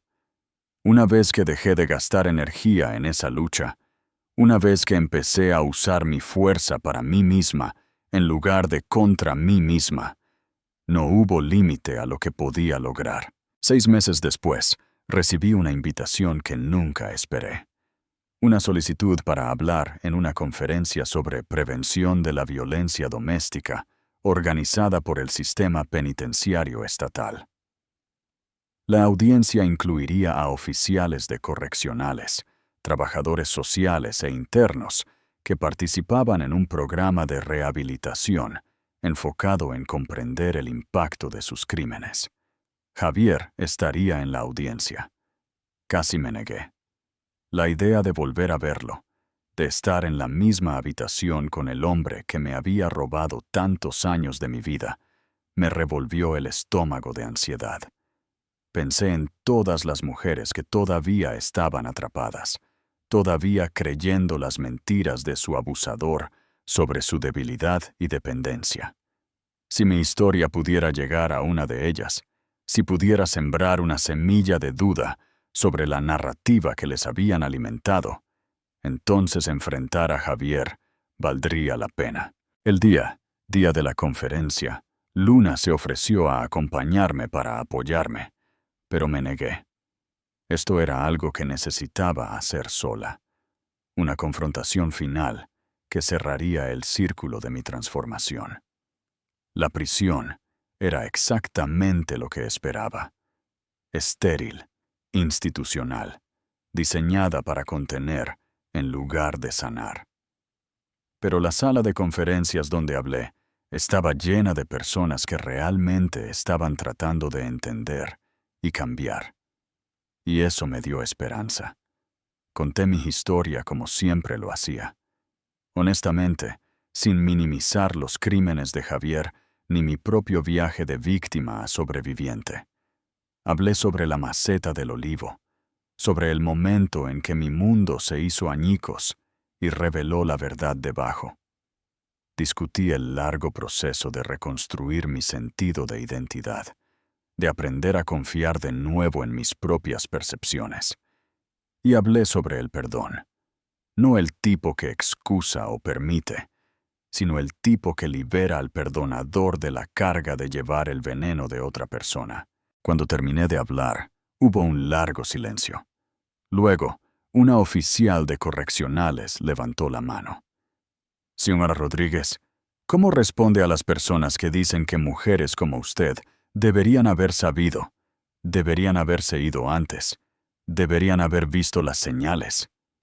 Era una pregunta que me habían hecho muchas veces, y nunca dejaba de enfadarme. Respondo señalando que los abusadores son expertos en manipulación, dije con firmeza. No comienzan las relaciones anunciando su intención de controlar y explotar a sus parejas. Comienzan con el bombardeo de amor, con atención y afecto excesivos, que se sienten como la mejor historia de amor jamás contada. Introducen gradualmente tácticas de control tan lentamente que la víctima no nota el cambio hasta que está completamente aislada y dependiente. Preguntar por qué una mujer no se fue antes es como preguntar por qué una rana no salta del agua que se calienta lentamente hasta hervir. El cambio es tan gradual que cuando te das cuenta de que estás en peligro, has sido condicionada a creer que no puedes sobrevivir fuera de la maceta. Después de la presentación formal, hubo una sesión de conocimiento y saludo, donde los asistentes podían hacer preguntas individuales. Estaba hablando con una trabajadora social sobre los programas de la fundación cuando sentí que alguien se acercaba por detrás. Me di la vuelta y me encontré cara a cara con Javier por primera vez en 5 años. Parecía mayor, más canoso, disminuido de la forma en que a menudo lo hacen los hombres que derivan su poder de controlar a otros cuando se les quita ese control. Pero sus ojos aún conservaban esa mirada familiar y calculadora, como si estuviera tratando de descubrir cómo manipular esta situación a su favor. «Carmen», dijo en voz baja, «gracias por venir, por hablarnos». Estudié su rostro, buscando señales de remordimiento genuino, de verdadera comprensión de lo que había hecho. Pero todo lo que vi fue el mismo encanto egoísta que siempre había usado cuando quería algo de mí. «Javier», dije con calma, «¿cómo estás?» «Aprendiendo. Sobre mí mismo, sobre lo que hice mal». La terapia aquí me ha ayudado a entender cómo mi comportamiento te afectó a ti y a Luna. Quiero que sepas que lo siento. De verdad lo siento. La disculpa sonaba ensayada, como algo que había practicado en sesiones de terapia diseñadas para ayudarle a decir las palabras correctas en lugar de sentir las emociones correctas.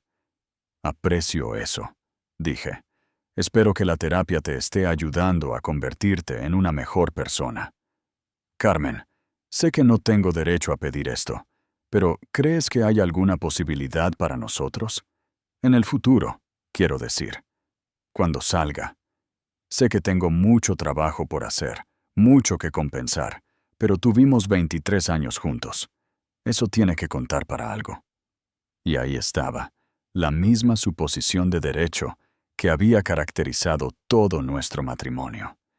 La creencia de que sus deseos y necesidades debían ser mi principal preocupación, que su cronograma de redención debía dictar mis elecciones, que yo le debía consideración simplemente porque había logrado ocupar un espacio en mi vida durante 2 décadas.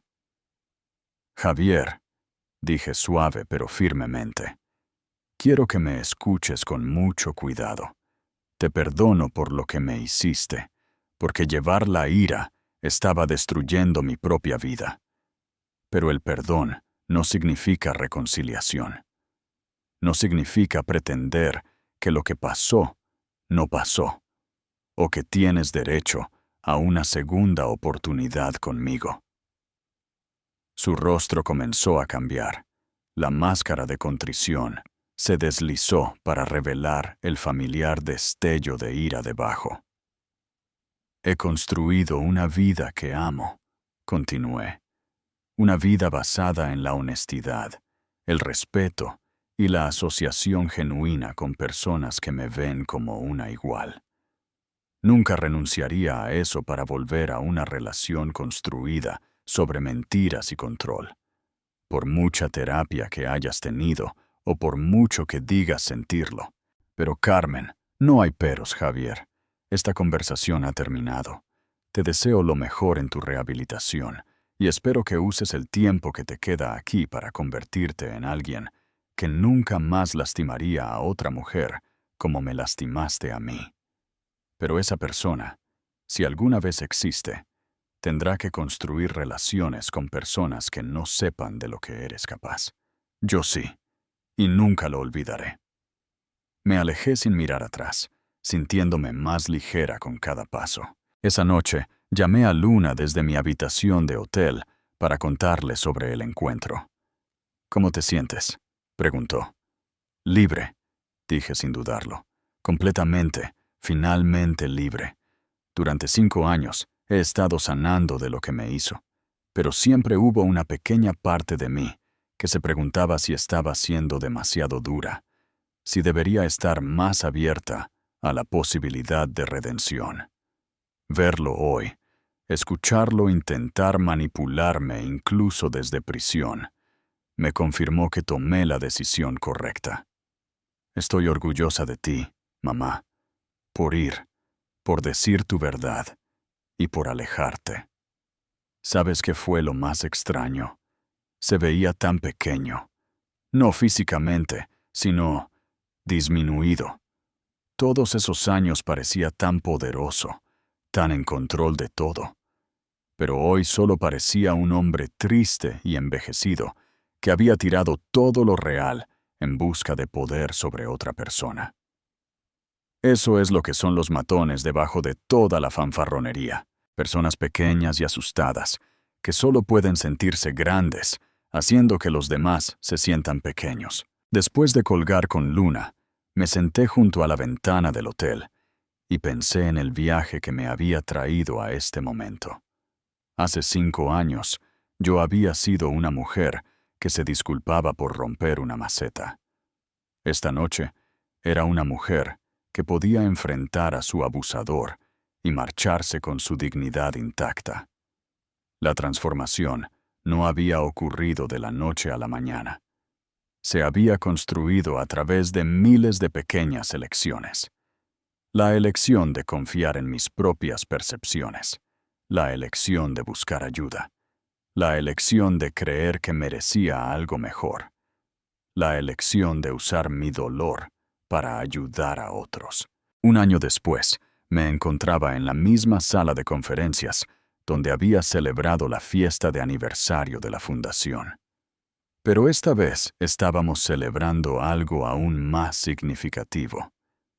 La Fundación Maximiliano Rodríguez acababa de recibir una subvención de 5 millones de euros de una importante organización filantrópica. Fondos que nos permitirían expandir nuestros servicios a nivel nacional.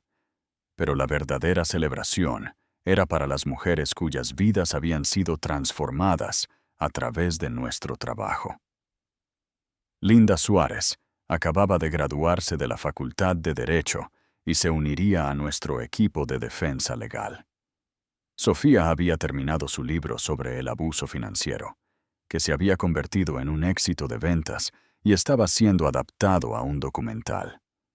Y Luna, mi brillante y feroz hija, acababa de recibir una oferta de un puesto en el Ministerio de Justicia, dirigiendo una nueva fuerza de tarea sobre crímenes financieros contra las mujeres. Dejaría la fundación, pero su trabajo continuaría a escala nacional. Estoy nerviosa por irme, me confió mientras observábamos la celebración a nuestro alrededor. La fundación ha sido todo mi mundo durante los últimos 5 años. ¿Y si no puedo tener el mismo tipo de impacto en Madrid? Luna, dije, tomando sus manos, no dejas el trabajo atrás. Lo estás expandiendo. Todo lo que has aprendido aquí, cada mujer que has ayudado, cada sistema que has aprendido a navegar, te lo llevas todo a un lugar donde puedes cambiar leyes, no solo vidas. Ella sonrió, pero pude ver la incertidumbre en sus ojos. ¿Y tú? ¿Estarás bien dirigiendo la fundación sin mí? Estaré más que bien. Estaré orgullosa. Tu abuelo quería ayudar a la gente a luchar contra el cáncer, pero lo que hemos construido juntas lucha contra algo aún más insidioso, el cáncer del abuso que carcome el alma de las mujeres. Llevas esa lucha a los niveles más altos del gobierno. Él estaría muy orgulloso de nosotras dos. 5 meses después de que Luna se fuera a Madrid, recibí una llamada que cerró el círculo. Señora Rodríguez, le habla el detective García del Departamento de Policía de Valencia. Tenemos una situación aquí que creemos que podría estar conectada con su caso de hace unos años. Mi corazón se aceleró. ¿Qué tipo de situación? Hemos arrestado a un hombre llamado Tomás Vázquez. Afirma ser pariente de su ex marido. Estaba llevando a cabo un esquema de fraude financiero dirigido a mujeres mayores. utilizando documentos médicos falsificados para hacer que las declararan incompetentes. Los métodos son idénticos a los que su ex marido y su hermano estaban haciendo. El primo de Javier. El negocio familiar era aparentemente más extenso de lo que habíamos imaginado. ¿Qué necesita de mí? Nos gustaría que testificara sobre el patrón de abuso, que nos ayudara a establecer que esto es parte de una empresa criminal más grande. Y, señora Rodríguez, hay 5 víctimas aquí. Mujeres mayores que perdieron los ahorros de toda su vida, sus hogares, su independencia. Necesitan a alguien que entienda por lo que han pasado. Al día siguiente, estaba en un avión a Valencia. Las mujeres que conocí allí tenían entre 70 y 80 años. Mujeres orgullosas e inteligentes, a las que sistemáticamente se les había convencido de que estaban perdiendo la cabeza. La vergüenza y la confusión en sus ojos eran desgarradoramente familiares. Señoras, dije mientras nos sentábamos en la sala de conferencias de la Fiscalía, quiero que sepan que no están locas, no son estúpidas, y esto no es su culpa. Fueron blanco de criminales que se especializan en explotar la confianza y la amabilidad. Pero vamos a recuperar sus vidas. Y lo hicimos. Tomás Vázquez fue declarado culpable y sentenciado a 20 años de prisión. Las mujeres recuperaron la mayor parte de sus bienes robados. Más importante aún, recuperaron su sentido de dignidad y autoestima. Pero lo mejor llegó 7 meses después, cuando recibí una carta de una de las víctimas, una ex maestra de 82 años, llamada Carmen Delgado. Estimada Carmen, quería que supiera que he empezado a ser voluntaria en nuestro refugio local para mujeres víctimas de violencia doméstica, ayudando a otras mujeres a reconocer las señales de abuso financiero. A mi edad, pensé que mis días útiles habían terminado. Pero usted me demostró que sobrevivir a algo terrible puede ser el comienzo del trabajo más importante de su vida. Gracias por devolverme mi propósito. Ana, en el 10º aniversario de la rotura de la maceta del olivo, di una última fiesta. No para la fundación, que continuaría mucho después de que yo me hubiera ido, sino para mí misma.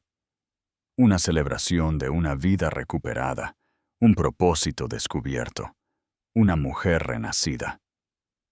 La fiesta fue pequeña, íntima, celebrada en mi apartamento con las personas que más importaban. Luna estaba allí, tomándose un raro descanso de su trabajo en Madrid. Sofía y su familia, Georgina y su pareja, la doctora Vega, y una docena más de mujeres cuyas vidas se habían cruzado con la mía a través de nuestro viaje compartido de víctimas a sobrevivientes. La planta de olivo, ahora enorme y próspera, se sentaba en el lugar de honor junto a la ventana. Se había convertido en una especie de leyenda en nuestra comunidad. La planta que rompió una vida y reveló la verdad que había debajo. A medida que la noche terminaba, Luna me encontró de pie junto a la planta, perdida en mis pensamientos. ¿En qué piensas, mamá? Estaba pensando en aquella mujer que rompió esta maceta hace 10 años. Lo aterrorizada que estaba, lo pequeña que se sentía, lo convencida que estaba de que no podría sobrevivir sin la aprobación y protección de otra persona. ¿La echas de menos? Consideré la pregunta seriamente. Siento compasión por ella. Hizo lo mejor que pudo con lo que sabía en ese momento. ¿Pero extrañarla? No. Ella nunca fui yo de verdad. Solo fue una actuación que di durante tanto tiempo que olvidé que no era real. ¿Y ahora? Ahora sé quién soy realmente. Soy alguien que rompe las cosas cuando necesitan ser rotas. Soy alguien que planta nuevo crecimiento en la tierra de viejas mentiras. Soy alguien que convierte el dolor en propósito y el trauma en triunfo. Luna me abrazó fuertemente. Eres alguien que se salvó a sí misma y luego salvó a todos los demás, a los que pudo llegar. Después de que todos se fueron, me senté sola con una taza de té y un álbum de fotos. No el de hace 5 años, sino uno nuevo que documentaba la última década de mi vida. Fotos de mujeres a las que habíamos ayudado, leyes en las que habíamos influido, vidas que habíamos cambiado. Y allí, en la última página, había una foto que Luna había tomado esa misma noche. Yo de pie junto a la planta de olivo, ambas habiendo crecido mucho más allá de lo que cualquiera creyó posible. Pensé en Javier, todavía en prisión, todavía creyendo que era la víctima de mi venganza en lugar del arquitecto de su propia destrucción. Pensé en las otras mujeres que todavía estaban atrapadas en relaciones, como la que yo había escapado, todavía creyendo las mentiras de sus abusadores sobre su debilidad y dependencia. Pero sobre todo, pensé en el futuro, en el trabajo continuo de la Fundación, en el impacto de Luna en Madrid, en todas las mujeres que encontrarían su fuerza. Porque nosotras habíamos encontrado la nuestra primero.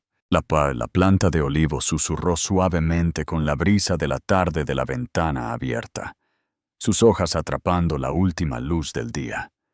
Había sobrevivido a ser arrancada, replantada y completamente transformada. Había crecido más fuerte y más hermosa de lo que jamás había sido en su entorno original y constreñido. Justo como yo. Cogí mi teléfono y escribí un mensaje para publicar en las cuentas de redes sociales de la Fundación. Hace 10 años, accidentalmente rompí la maceta de olivo de mi marido y descubrí que toda mi vida estaba construida sobre mentiras. Esta noche, estoy sentada junto a esa misma planta, que ha crecido hasta convertirse en algo magnífico y fuerte. A veces, el crecimiento más hermoso proviene de las rupturas más devastadoras. A cada mujer que lee esto y se siente atrapada, que duda de su propia fuerza, que cree que no puede sobrevivir por su cuenta, eres más poderosa de lo que crees. Tu vida está esperando que la reclames. Rompe la maceta. Plántate en tierra nueva. Crece.